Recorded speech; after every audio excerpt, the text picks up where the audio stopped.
اور وسوسے کی مثال اس تسبیح کی طرح ہے، اسے بولتے ہیں حلقہ جو گول ہے، وہ کیا کرتے ہیں آپ کے ذہن میں وسوسہ لاتا ہے، ایک وسوسہ دور کیا، دوسرا دور کیا، تیسرا دور کیا، چوتھا، اور اس رسی کو نیچے سے باندھ دیتے ہیں، آپ گھومتے رہو گے، وسوسہ کبھی ختم ہوگا ہی نہیں، حلقہ بنا دیتا ہے۔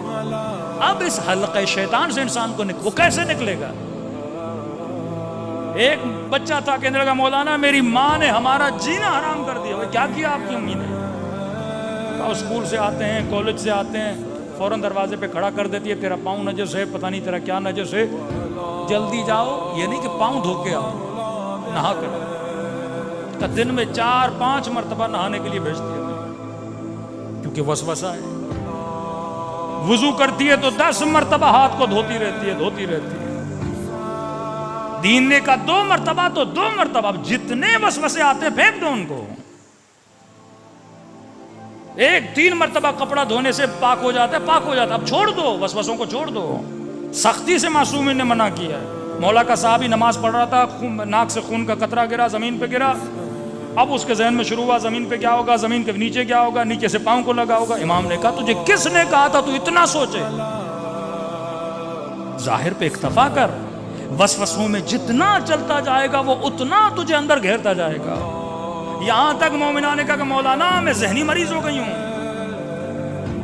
میرا بچہ گھر سے باہر جاتا ہے، فوراً ذہن میں آتا ہے پتہ نہیں بچے کا ایکسیڈنٹ ہو گیا، موٹر بائک سے گر گیا، کسی نے مار نہ دیا ہو، کسی نے اغوا نہ کر دیا ہو، کہ جب تک وہ گھر نہ آئے میں 100 مرتبہ مرتی ہوں، 100 مرتبہ جیتی ہوں۔ سکون انسان کو تباہ کر دیتا ہے اگر عقل انسان پہ حاکم ہو۔ ایک تو وہ مریض ملا کے لگا مولانا دروازہ کھولتا ہوں تو میرے ذہن میں آتا ہے میرا ہاتھ دروازے کے ساتھ چپک جائے گا، اور پھر سوچتا ہوں ہاتھ نہ لگاؤں، کیا کروں؟ اب ذہن کا کمال کیا ہے؟ ذہن جب کوئی چیز سوچتا ہے تو اس کے اینڈ تک جاتا ہے۔ مثلاً آپ یہ سوچو کہ میں اگر ایئرپورٹ پہ جا رہا ہوں اور جہاز پہ نہ پہنچ پاؤں تو ذہن نتیجہ بتاتا ہے، نہیں پہنچو گے جہاز اڑ جائے گا، جب اڑ جائے گا ٹکٹ کے پیسے ضائع ہو جائیں گے، یہ ہوگا وہ ہوگا، اتنی زحمتیں، اب یہ سارا اسٹریس آتا ہے، آپ پہنچ بھی جاتے ہو لیکن وہ آپ کو ایسا دکھاتا ہے آپ پہنچے بھی نہیں ہو، جہاز نکل گیا ہے۔ اچانک آپ کے دل میں درد ہوا، ذہن ایکٹیو ہو جائے گا، اچھا یہ درد ہوا ہے، ہو سکتا ہے اٹیک آنے والا ہو، اٹیک آئے گا، تم مر جائے گا، بیوی کا کیا ہوگا، بچوں کا کیا ہوگا، وہ ساری پلاننگ قبر تک بھی پہنچا دیتا ہے آپ کو۔ اتنے وسوسے آپ کے ذہن میں لاتا ہے۔ توکل کا مطلب ہے خود کو رہا کرو، کس کی طرف؟ اللہ کی طرف۔ خود کو آزاد کرو، کس کی طرف؟ اللہ کی طرف۔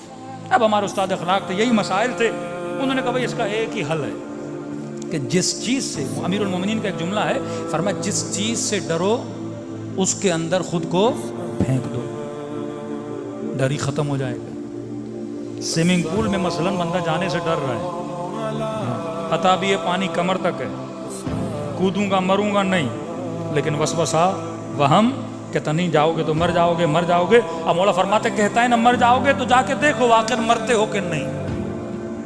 کیلکولیشن تو تم نے عقل سے کر لی نا کہ پانی چھوٹا ہے جاؤں گا نہیں مروں گا، جب کیلکولیشن کر لیے تو ڈر کیسا؟ اس کے اندر کود جاؤ۔ اس ماں کو کا تمہیں برا نہ لگے لیکن یہ حل ہے امیر المومنین کا۔ شیطان کیا کہہ رہا ہے؟ بچہ مر جائے گا، بولو اللہ کی امانت ہے، مر گیا تو مر گیا۔ جب تم ڈر ختم کرو گی اس دن کے بعد کبھی وہم اور وسوسہ نہیں آئے گا۔